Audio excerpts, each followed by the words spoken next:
Sir నాదొక special అంటే point of view ఏంటంటే, ఇప్పుడు చాలా మంది ఏంటంటే వాళ్ళ మతాలలో గాని, వాళ్ళ క్యాస్ట్‌లలో గాని ఏది జరిగినా అది బయటికి రాకుండా దాచిపెడతారు. మనం చేసింది ఒక తప్పైనా, ఒప్పైనా.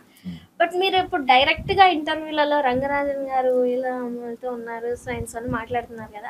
అప్పుడు అది మన పరువు మనం తీసుకున్నట్టు నిజమే కాదంటారా? తల్లి. మన పరువు మనం తీసుకున్నట్టే తప్పే అది. హ్మ్. కానీ మేము రిమాండ్ అయినప్పుడు జ్యుడిషియల్ కస్టడీకి వెళ్ళినప్పుడు హ్మ్.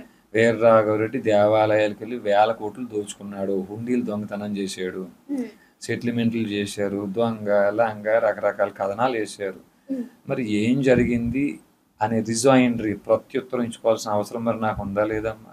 హ్మ్. చెప్పండి. సో అప్పుడు అక్కడ చెప్పారు. బట్ ఇంటర్వ్యూలలో కూడా చెప్పి తెలియని జనాలకు మొత్తం ఎక్కడ చెప్పారు? పాకడం ఎక్కడ జరిగింది. చెప్పారు? చాలా ఛానల్స్ లో చెప్పారు మీరు. అవునమ్మా, సో చాలా సో ఛానల్స్ లో వెళ్ళేసరికి చాలా ఛానల్స్ లో హ్మ్. అన్ని ఛానల్స్ లో నేను దొంగ లంగ లఫంగి ఇలాంటి మాటలే కదా నా గురించి చేసినవి హ్మ్. మీడియా.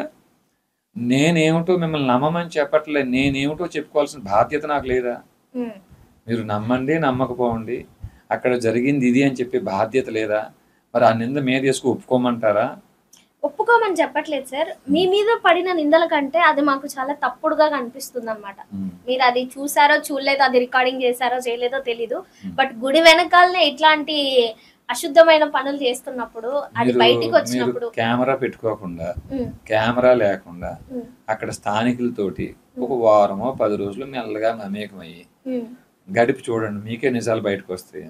ఓకే. కెమెరా ముందు చెప్పరు. హ్మ్. ఉం?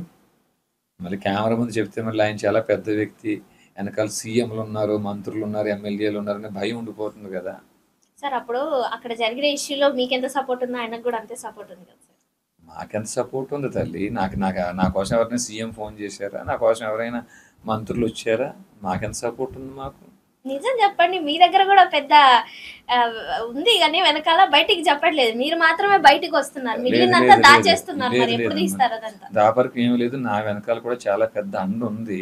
హ్మ్. కాకుంటే ఆయన భిక్షం ఎత్తుకు తిరుగుతుంటాడు శ్మశానాల్లో, శమన వైరి అని. హ్మ్.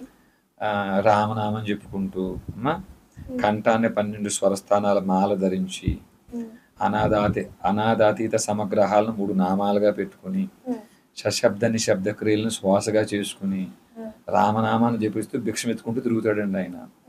ఆయన సపోర్ట్ అయితే నాకు అండలు అయితే పుష్కలంగా ఉన్నాయి తల్లి. చాలా తెలివిగా మాట్లాడతారు సార్. సత్యం మాట్లాడానమ్మా, తెలివిగా కాదు సత్యం మాట్లాడాను. ఉన్మే చొల్లిరికేన్ అమ్మా, అంటే నిజం చెప్పానని చెప్తున్నాను తల్లి. ఓకే. సో మీరు ఆంధ్ర వాళ్ళు కదా, మరి మీకు ఇన్ని లాంగ్వేజెస్ ఎలా వస్తున్నాయి? మీలాంటి వారి దగ్గర నేర్చుకున్నానమ్మా. కర్క కసలర్ కర్పవే కట్టర్ పిన్నెర్ కాదర్క తగాని మీలాంటి వారి దగ్గర నేర్చుకున్నాను తల్లి.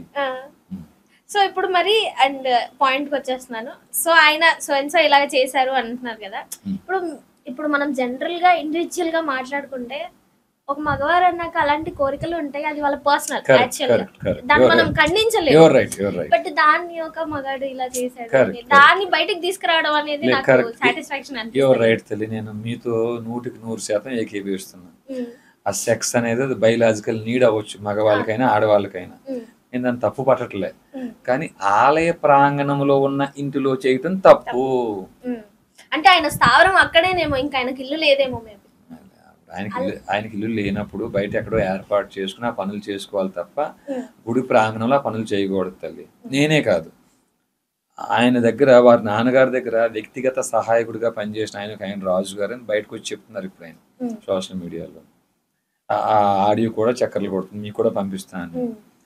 ఇదేంటి వీర రాఘవరెడ్డి ఇలాంటి అపవాదులు వేసారు రంగరాజన్ గారి మీద, ఇవన్నీ నిజమా అని వేరే ఒక ఆయన తెలుసుకోవడం కోసం ఈయనకు ఫోన్ చేస్తే, నిజమే గురువు గారు, నేను ఎప్పుడో చెప్పాను శ్రీదేవి అక్కతో, అక్క నమ్మలేదు, ఒరే పెద్ద పెద్ద వాళ్ళ విషయాలన్నీ మనకెందుకు రా బాబు అన్నీ బయట చెప్పొద్దు అని చెప్పి నా నోరు నొక్కేశారు. అవన్నీ నిజమే. గోశాల దగ్గరే మటన్ చికెన్ వండుకు తింటారు రంగరాజన్ గారు. ఆయనతో పాటు ఎవరో ఒక ఆయన ఉన్నారు, ఇద్దరు కలిసి చేస్తారు ఈ పనులు. వాళ్ళకి ప్రత్యేకంగా రూమ్ ఉంది, ఆ రూమ్ అమ్మాయిల కోసం ఏర్పాటు చేసుకున్నారు అక్కడ. ఇట్లాంటివన్నీ వారు చెప్పారు, మీకు ఆడియో కూడా నేను పంపిస్తాను.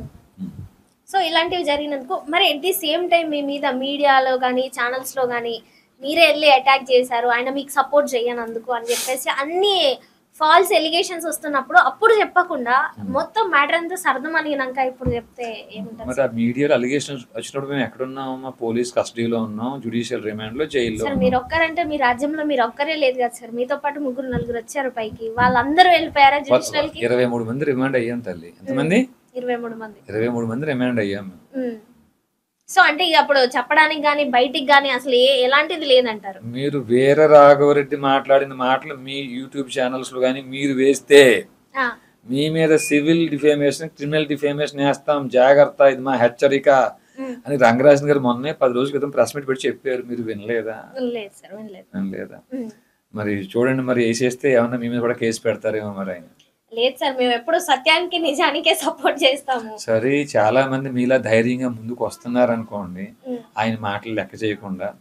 ఎక్కడో 100లో 4-5 భయపడి ఆగి ఉంటారు కదమ్మా. బట్ ఎంత ఆగిపోయినా ఆయనకున్న 50, 56, 70 ఆ ఏజ్ కి మీరు చెప్పేదానికి, మీరు చేస్తున్న పోరాటానికి, ఆయన చేసే అర్చకదానికి ఏమన్నా సింకులో వెళ్తుందా, లేకపోతే ఇది నాన్ సింక్ ముడిపడి అసలు ఏ మ్యాటర్?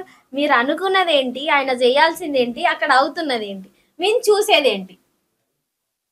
ఏ పాయింట్ ఆఫ్ వ్యూలో వెళ్తుంది? మీరు ఎలాగైనా అర్థం చేసుకోండి తల్లి. రిజైనరీ నాది కాబట్టి చెప్పాల్సిన ధర్మం నాది చెప్తున్నాను. కొన్ని ఇంటికేమో కాలమే నిరూపిస్తుంది, కొన్ని అయితే మాత్రం కాలమే నిజం చెప్తుంది తల్లి.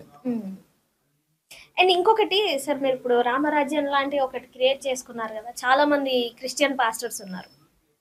జనరల్గా వాళ్ళ మీద అంటే ఒక ఒపీనియన్ లాంటిది పాస్ చేయడం కానీ, లేదంటే అసలు మిమ్మల్ని చూస్తేనేమో జనాలకు అర్థమయ్యే పాయింట్ ఆఫ్ వ్యూ ఎలా ఉంటుందంటే, ఓన్లీ నా హిందువులకే పరిమితం, హిందువు క్వశ్చన్ చేసేది ఏమో పక్కన పెడితే ఫస్ట్ ఆఫ్ ఆల్ మొత్తం హిందువులకే అన్నట్టు కనిపిస్తుంది. But me point of view ఏంటి పాస్టర్ల విషయంలో కానీ, లేదంటే సో అండ్ సో వాళ్ళ విషయంలో? చాలా మంది పాస్టర్లు అసలు రాముడు దేవుడా? చాలా మంది పాస్టర్లు కానివ్వండి, చాలా మంది ముల్లాలో, ఇమాంలు, మౌలీలు ఎవరన్నా కానివ్వండి, వారి మత విస్తరణ కోసం, వారి మత వ్యాప్తి కోసం వారు చక్కగా వారి చర్చిల్లో, వారి మసీదుల్లో ఓ ప్రణాళిక ముందుకు వేసుకుని మత విస్తరణ కోసం ముందుకు వెళ్తున్నారు. అలాగే మన అర్చక పురోహితులు కూడా మనం మత విస్తరణ, మత వ్యాప్తి అని పిచ్చి పెట్టుకోకపోయినా కనీసం మన సంస్కృతిని కాపాడడం కోసం, మన రక్షణ కోసం అయినా ఆలయానికి వచ్చేటువంటి భక్తులందరినీ యూనిటీ కోసం బోధనలు నేర్చుకుని మరి బోధించాలి. కేవలం అర్చనలు, పూజల కోసమే దేవాలయాల్ని పరిమితం చేయొద్దు. అది మన బతుకు తెరువు కేంద్రాలు కాదు. అవి ధర్మాన్ని నిలబెట్టడం కోసం, ధర్మాన్ని స్థాపించడం కోసం యుగాల క్రితమే అనేక ప్రయాసాలు కూర్చి శరీరాలు దాల్చి మరి దుష్ట శిక్షణ, శిష్ట రక్షణ చేసిన వారి యొక్క మూర్తులు అక్కడ ఉన్నారు, మన పూర్వీకులు అక్కడ ఉన్నారు. వారి కోసమైనా, వారిని గుర్తు తెచ్చుకునైనా రాముడు శరీరం త్యాగం, ఆయన శరీర సుఖాలను త్యాగం చేసిన వాడు రాముడు. కృష్ణుడు అంతే అమ్మ, శివుడు అంతే, దుర్గమ్మ అంతే, వినాయకుడు, అయ్యప్ప, కుమారస్వామి అందరూ శరీర సుఖాలు కోరుకోనవారు.